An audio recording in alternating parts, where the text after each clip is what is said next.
With the Downtime Terminator app, it has never been more easy to assign accountability to vehicles that you are loaning out and or renting. For the first time, you've been able to digitally do this from your phone super simply. And I'm going to show you exactly how to do that in this video. So the first thing that you're going to do is you're going to open up your phone and open up the Downtime Terminator app. Once you do that, you'll go ahead and click that little plus icon in the center and decide if you're going to be doing a loaner inspection or a rental inspection. Now, if you're a rental car agency, the rental inspection will work for you.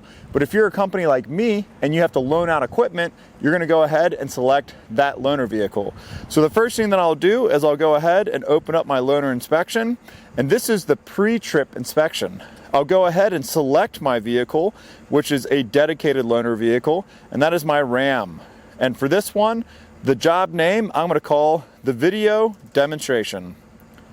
Now, if you're doing a job like this, your job name could be your internal invoice number with your accounting system or the client that you're going to be working with. The pickup date here is going to be scheduled for the future at 10:30. So I'll just go ahead and set that time. And I'm supposed to get this vehicle back tomorrow, close of business. And now it's expected that the driver is going to come pick this vehicle up as a loaner, and I should have it returned by close of business tomorrow. Now, for the key serial number, whenever you have loaner vehicles or equipment, you typically have a bunch of different keys. And as you can see, I'm fidgeting through my pockets to find the correct key, and you'll use the key tag number that you have. So we'll go ahead and just say our Ram truck key 1. For the customer details, I'm going to say video description, but this is where you would put any of the information that you need to. And I'm going to put in the mobile number for the client, which is our office number. If you call it, you'll talk to Caesar. And this is just a Revit test video demonstration. And for the driver photos. Now, what the photos are for the driver is if you want to take a picture of the driver that's picking up the vehicle, so that later when you have the driver's license image, you'll be able to do both at the same time. And if there's other supporting documents that you have, like an RO number or anything like that, you can take a picture of that information. So you can use this either for pictures of the company or pictures of the internal results that you have. For the license number, you'll just manually input the driver's license information, as well as the state and the date of expiration.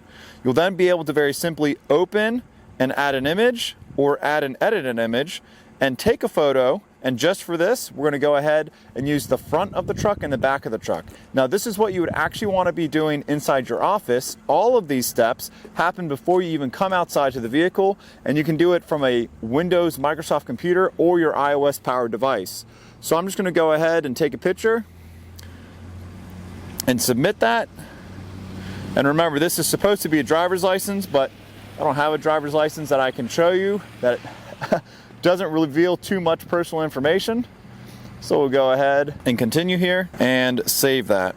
So now that I have my client information, the contract, and any other sort of descriptors that I need to save with this, I can go ahead and start inspecting the vehicle. So the first thing that you're going to want to do is grab your keys and go up to your vehicle and first start with checking in the mileage as well as the level of the fuel gauge. So I'm just going to go ahead here and take a look at my starting mileage, which is 27718. And then for the fuel gauge, I'll go ahead and start the vehicle here. And I'm going to take a picture of the fuel gauge as well as the mileage so that I know that we have just above a half a tank of fuel. And you can also crop this and zoom in if you didn't take a great picture. And if you have any special notes, you can actually highlight any color that you want, just so that it's highlighted, and add text. Now, for the damage report, this is really where the accountability section comes in. It's very, very easy for someone to say that their vehicle was picked up as a loaner damaged, and this is how you combat that. So we can go ahead and open up our app and add an image and take a photo of the current driver's side of the vehicle. Now, if I notice any physical damage on the driver's side of the vehicle, I can take a picture of that as well. So that's the driver's side. It looks good to me. And take a picture of the front of the vehicle. Now, as we can see in the front of the vehicle, we do have some damage You can see here that the bumper's been damaged on the front and the bumper's been scraped here on the side.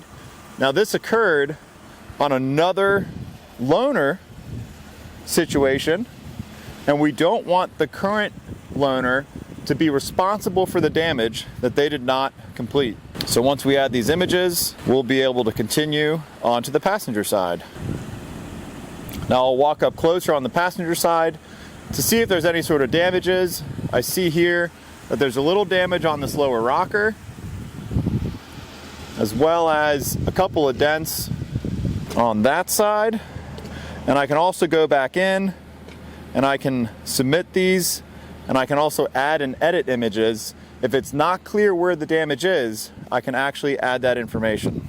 So now I'll come to the rear of the vehicle and I'll just capture an image here. And now I'm going to do an add edit image. And that's just because I want to highlight here that this vehicle does have some damage to the liftgate. And I don't want anyone feeling as if they're going to be made responsible for this.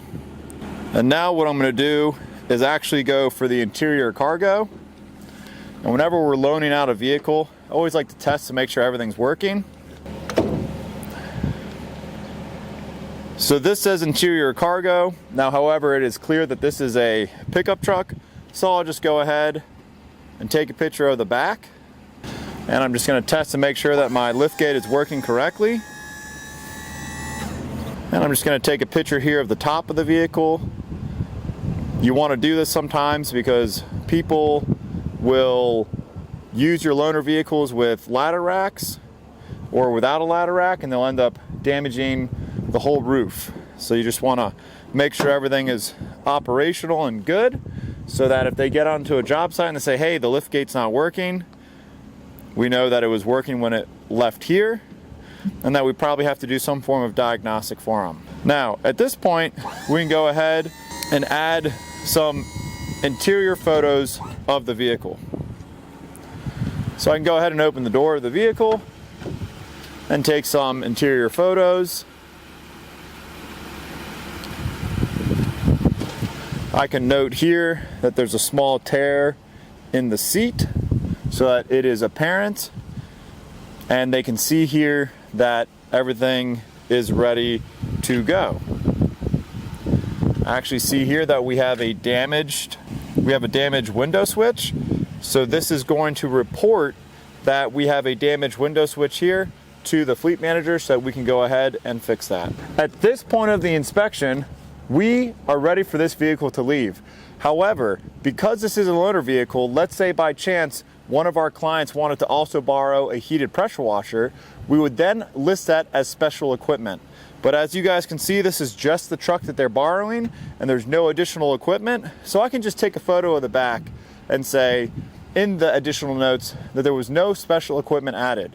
But it's really fantastic if you are a landscaping company and you're loaning out a piece of equipment like a Bobcat. You could use this feature, and then any attachments that come out will also be on there as well. So once you've completed this, we can go ahead and add additional notes and say vehicle has no special equipment and is ready for pickup. Now, if it's really cold like it is today, you can take all of your photos and upload them onto your web console with your PC. You don't have to stay out here to do all the images. You can actually upload it from your computer. So I'm going to go ahead and click on submit, and all of this information will then be submitted so that when the vehicle is coming back in for its post loaner, we can actually preload all of the information that we found and continue the process. So now that the vehicle has had its pre-inspection completed, we can go ahead and give this vehicle to the customer. When the vehicle is returned back to us, we will have all of the images and information that we need to hold the client accountable for any further damages or misuse and or abuse. This is a great way for you to save a bunch of money in the operational expenses of your business by making sure that your loaner equipment is in top shape and that all of the accountability is on the customer as well as your own employee. We also have added additional notes here that if you are to make any edits after the initial inspection has been completed, it has to be signed and documented in the app by the person who does so. So if you have concerns that someone would maybe missed something and they need to add it in, they can go ahead and do so and document that, and it will show you the history, the location, and the time of all that stamping occurring. I'm Blair with Revit Auto. You just watched a demo of our software platform, Downtime Terminator, which helps reduce downtime by holding everyone accountable, as well as making sure that all the right people have the information to repair your vehicles as quickly as possible. If this video helped you and you'd like to learn more, be sure to send me an email so I can give you a demo for your own fleet. I'm Blair with Revit Auto. Thanks so much for watching this video, and as always, happy motoring.